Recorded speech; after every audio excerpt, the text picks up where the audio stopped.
Assalamualaikum warahmatullahi wabarakatuh. Bismillahirrahmanirrahim. Alhamdulillahirabbil alamin. Wa bihi nasta'in ala umuri dunya waddin. Asyhadu an la ilaha illallah wahdahu la syarikalah wa asyhadu anna sayyidana Muhammadan 'abduhu wa rasuluh alladzi la nabiyya wa la rasula ba'dah. Allahumma sholli wa sallim wa barik ala sayyidina Muhammadin tibbil qulubi wa dawaiha wa afiyatil abdani wa shifaiha wa qutil arwahi wa ghizaiha wa nuril absari wa dhiyaiha wa ala alihi wa sahbihi wa sallim. Alhamdulillahirabbil alamin. Kita berjumpa kembali dalam tayangan kajian atau pembacaan kitab karya Imam Ghazali, yaitu ringkasan dari Ihya Ulumuddin yang berjudul Al-Mursyidul Amin ila Mau'izatil Mu'minin. Kali ini kita akan membacakan tentang bab ke-14, Al-Halal wal Haram. Qala al-musannifu rahimahullahu ta'ala wa nafa'ana bihi wa bi'ulumihi fid dharaini amin. Imam Ghazali rahimahullahu ta'ala anhu berkata, beliau menyampaikan sebuah hadis riwayat Ibnu Mas'ud bahwa Rasulullah Shallallahu Alaihi Wasallam bersabda, "Talabul halali faridatun ala kulli muslimin." Yang artinya mencari yang halal itu hukumnya wajib bagi setiap orang Islam, setiap orang Muslim. Jadi dalam hal ini sebagaimana juga menuntut ilmu yang diwajibkan bagi setiap pribadi Muslim, maka demikian pula mencari rezeki yang halal.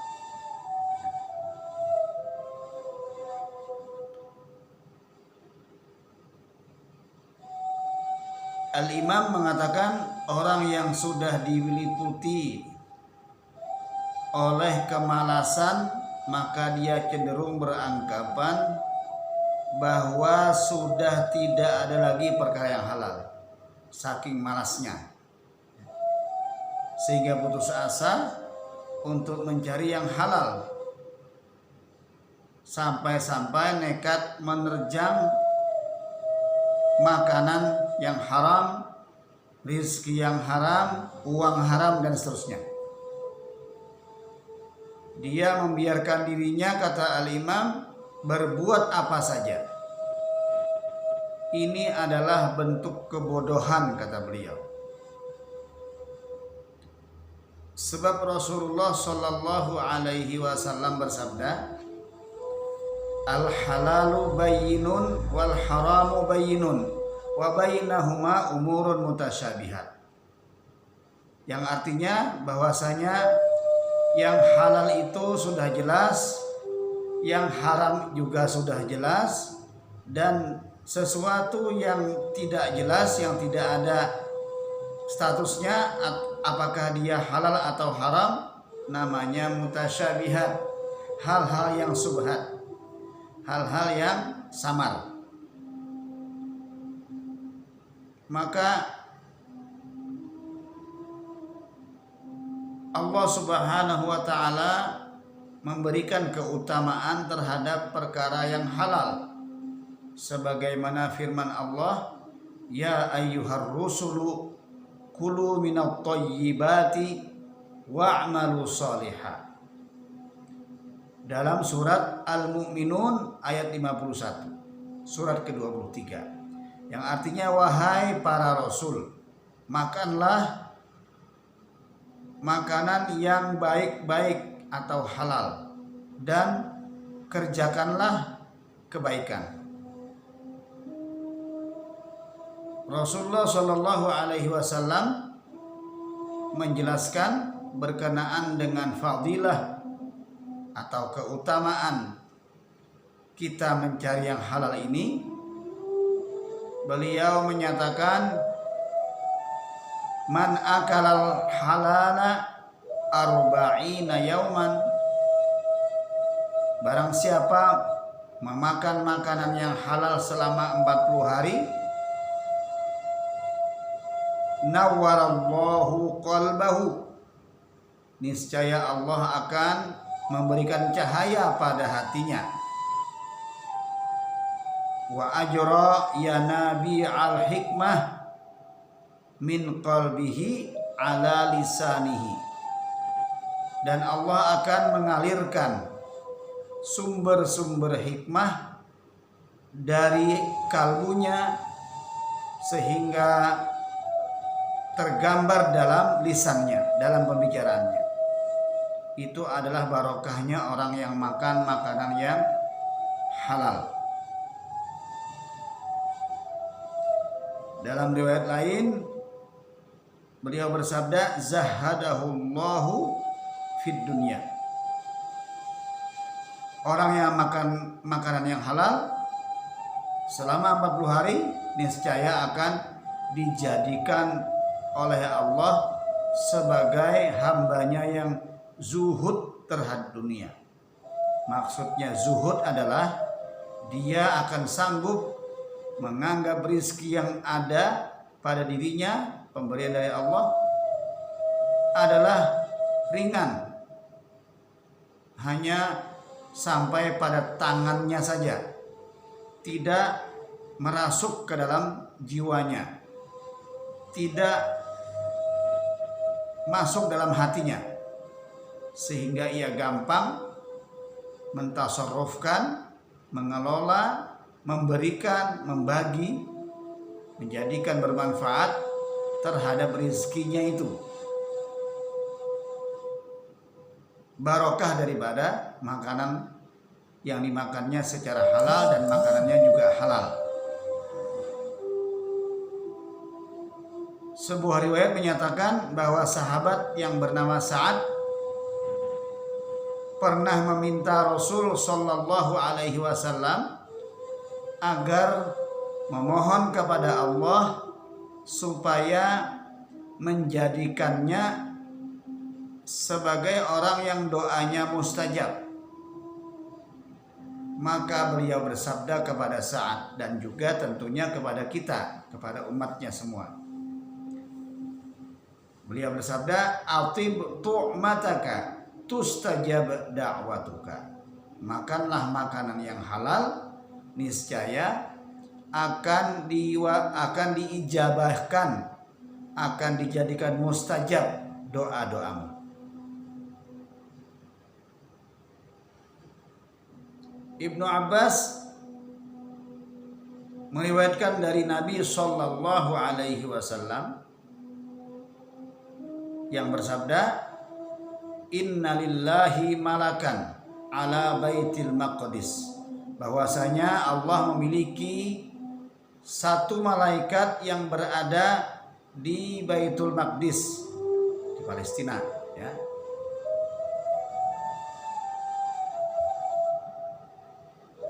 Yunadi kulla lailatin, malaikat itu setiap malam berseru mengabarkan sesuatu. Apa yang dikatakannya? Yaitu kata-kata, man akala haraman lam yuqbal minhu sarfun wala adlun. Barang siapa memakan makanan yang haram atau makan makanan secara haram, maka tidak akan pernah diterima darinya sarfun dan adlun. Disebutkan bahwa yang dimaksud dengan sarfun adalah amalan sunnat. Sedangkan yang dimaksud dengan adlun adalah amalan fardu. Maka tentu menjadi kerugian bagi kita apabila kita mengerjakan amalan yang fardu dan juga ditambah dengan amalan sunnat, tetapi semuanya ditolak oleh Allah Subhanahu wa taala ketika pada hari penghisapan, yaumul hisab, di padang mahsyar, di negeri akhirat, lantaran kita mengkonsumsi makanan yang haram. Maka penting bagi kita untuk memeriksa kembali apakah makanan yang masuk ke dalam kita, ke dalam perut kita, rezeki yang datang kepada kita, zatnya juga halal, cara mencarinya pun juga halal.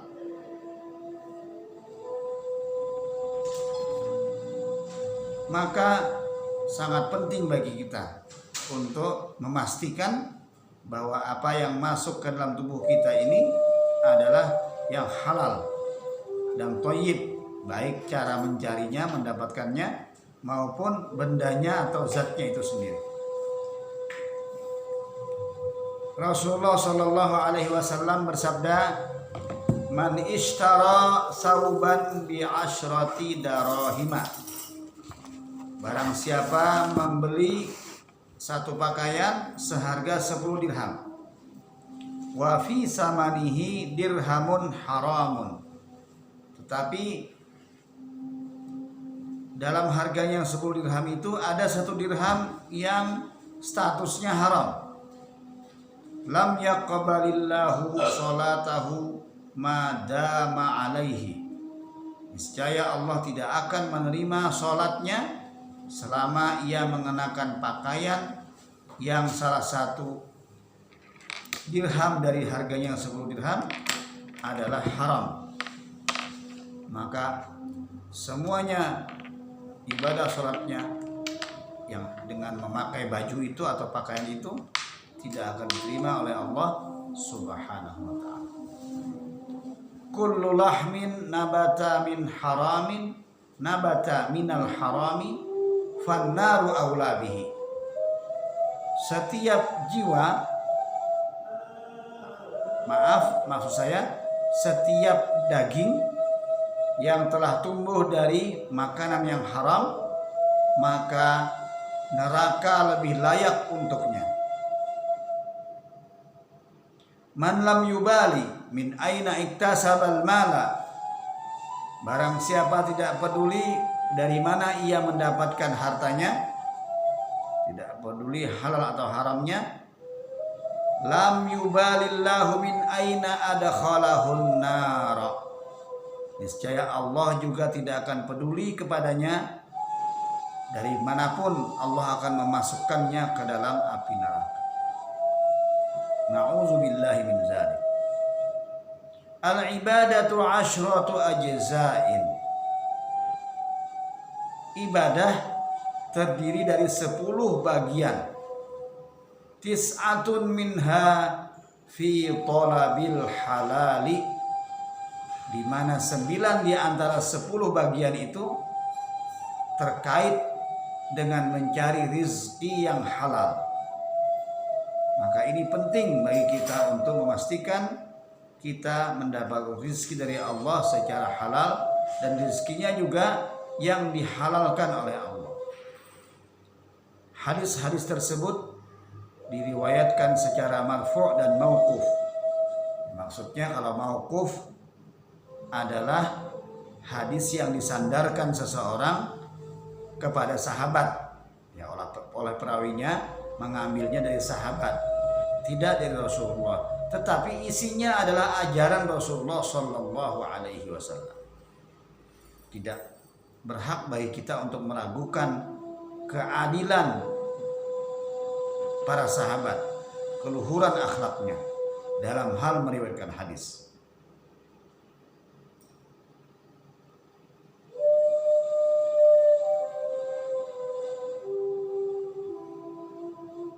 Sedangkan hadis marfu' maksudnya hadis yang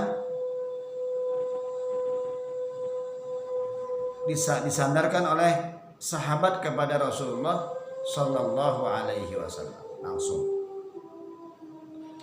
Man asaba malan min ma'samin fawasala bihi rahiman aw tasaddaqa bihi aw anfaqahu fi sabilillahi jama'a Allahu zalika jami'an summa qazafahu finnar. Barang siapa memperoleh harta dari perbuatan dosa, maka lalu dia pakai untuk bersilaturahim atau dia pakai untuk bersedekah atau dia infakkan di jalan Allah fisabilillah, jama'allahu, niscaya Allah akan mengumpulkan semuanya, kemudian Allah akan melemparkannya ke dalam api neraka. Sungguh itu perbuatan yang sia-sia. Kemudian juga diriwayatkan bahwasanya Abu Bakar As-Siddiq radhiyallahu an, sahabat Nabi, pernah meminum air susu yang didapat dari hasil usaha budaknya. Kemudian beliau bertanya dari mana memperolehnya. Lantas budak itu menjawab, aku menjadi dukun pada suatu kelompok kaum, lalu mereka memberiku upah berupa air susu ini yang telah engkau minum itu. Maka mendengar hal itu, Abu Bakar langsung memasukkan jari-jarinya ke dalam mulutnya hingga beliau muntah. Sampai-sampai periwayat hadis ini mengira kalau nyawanya Abu Bakar akan ikut keluar melalui mulutnya.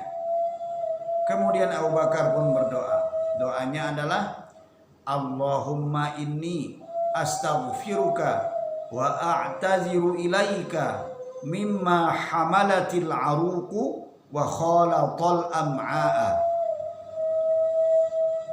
Artinya, ya Allah, sesungguhnya hamba memohon ampun kepadamu dan hamba memohon maaf darimu atas apa atau dari apa yang dibawa oleh pembuluh darah dan bercampur di dalam lambung hamba. Artinya meminta ampunan Allah atas kesalahan atau kelalaian dalam hal mengkonsumsi makanan, khawatir kalau tercampur dengan hal-hal yang haram. Dalam sebuah hadis juga disebutkan Rasulullah Shallallahu Alaihi Wasallam kemudian diberitahukan kejadian ini, maka lantas beliau bersabda memuji Abu Bakar dengan kata-kata, awama alimtum anna siddiqa la yudkhilu jawfahu illa thayyiban. Tidakkah kamu mengetahui bahwasanya as-siddiq tidak akan memasukkan ke dalam rongganya, ke dalam perutnya sesuatu pun kecuali yang baik-baik saja, yang halal-halal saja. Ibnu Abbas radhiyallahu anhu mengatakan, Allah tidak akan menerima sholat seseorang yang di dalam perutnya terdapat makanan haram. Seorang sufi bernama Sahal radhiyallahu anhu juga mengatakan, barang siapa ingin diperlihatkan keadaan golongan siddiqin, satu makom, satu tingkatan daripada golongan sufi yang mengamalkan amaliyah Abu Bakar radhiyallahu anhu, maka hendaknya ia tidak makan kecuali makanan yang halal serta baik, serta tidak akan mengamalkan sesuatu kecuali sesuai petunjuk sunnah. Itulah motivasi dari Allah dan Rasulnya, dari para sahabat Nabi, dan dari para salafus soleh, para ahli sufi, ahli tasawuf, ulama-ulama, aulia Allah yang mereka penuh dengan kehati-hatian menjaga kebersihan hati dan kebersihan dirinya, termasuk dengan memelihara diri agar tidak sampai kemasukan barang-barang yang haram, terutama makanan, termasuk diantaranya agar jangan sampai kita atau mereka mendapatkan rezeki secara tidak halal juga, walaupun rezekinya bendanya tidak haram, tetapi cara mencarinya juga harus diperhatikan agar tidak terjerumus ke dalam cara-cara yang tidak diizinkan oleh Allah Subhanahu wa taala. Saya kira ini yang bisa saya sampaikan pada kesempatan kali ini. Mudah-mudahan bermanfaat.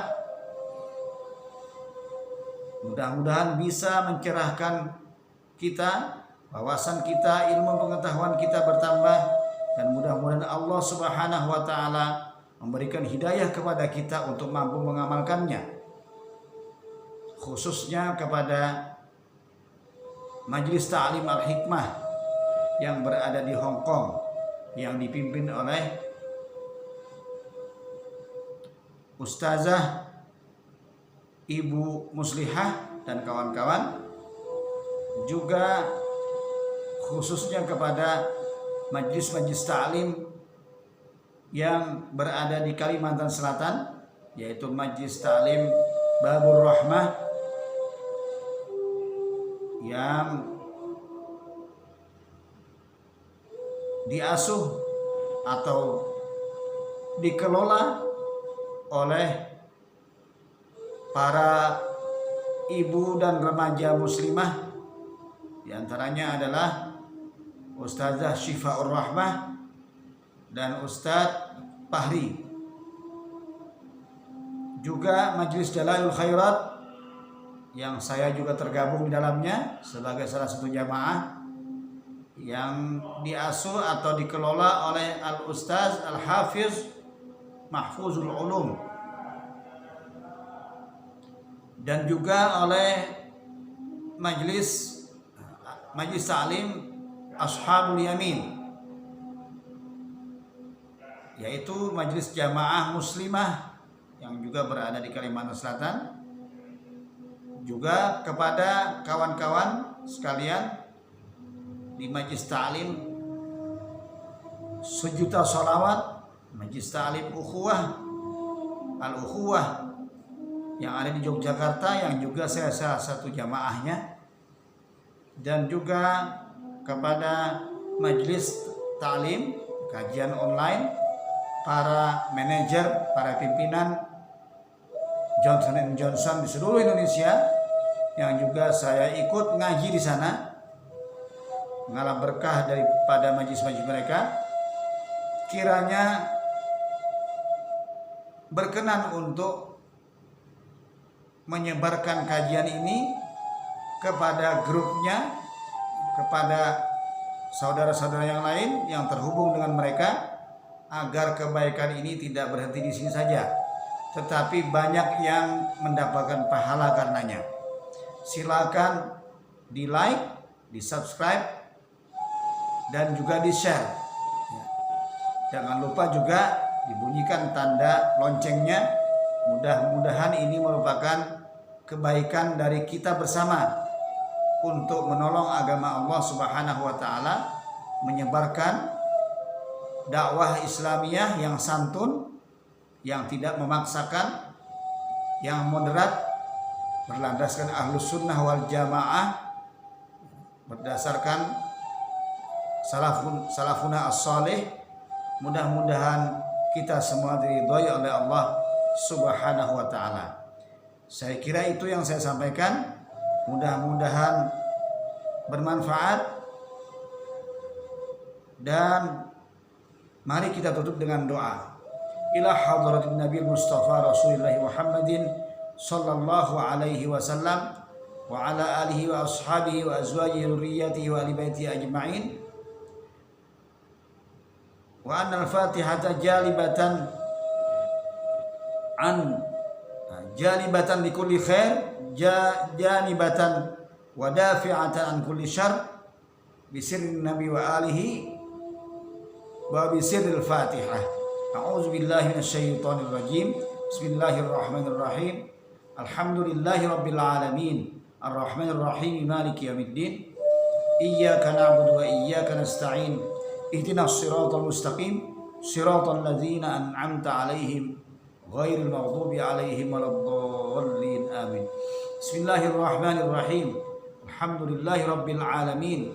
Allahumma shalli wa sallim wa barik ala sayyidina Muhammadin wa ala alihi wa sahbihi ajma'in. Allahumma anfa'na bima 'allamtana wa 'allimna alladhi yanfa'una wa zidna 'ilman walhamdulillahi ala kulli hal wa na'udzu billahi min hali ahli an-nar. Rabbana anfa'na bima 'allamtana. Allahumma inna nas'aluka ridhaka wal jannah wa na'udzu bika min sakhatika wan nar. Rabbana zalamna anfusana wa illam taghfir lana wa tarhamna lanakunanna minal khasirin. Rabbana taqabbal minna innaka antas sami'ul alim wa tub 'alaina innaka antat tawwabur rahim. Waghfir lana wa liwalidina wa li jami'il muslimin innaka 'ala kulli syai'in qadir. Wa barik lana fi auladina wa la tadurruhum waffiqhum li ta'atika warzuqna birrahum. Rabbana atina fid dunya hasanah wa fil akhirati hasanah wa qina azaban nar. Wa sallallahu ala sayyidina Muhammadin wa ala alihi wa sahbihi wa baraka wa sallam. Walhamdulillahi rabbil alamin. Bismillahil Fatihah. A'udzu billahi minasyaitonir rajim. Bismillahirrahmanirrahim. Alhamdulillahi rabbil alamin. Arrahmanir rahim. Maliki yaumiddin. Iyyaka na'budu wa iyyaka nasta'in. Ihdinas siratal mustaqim. Siratal ladzina an'amta 'alaihim ghairil maghdubi 'alaihim waladdallin. Amin. Alhamdulillahi rabbil alamin. Allahumma shalli wa sallim wa barik ala sayyidina Muhammadin wa ala ali sayyidina Muhammad. Saya akhiri dengan ucapan wallahul muwaffiq ila aqwamit thariq. Wassalamu alaikum warahmatullahi wabarakatuh.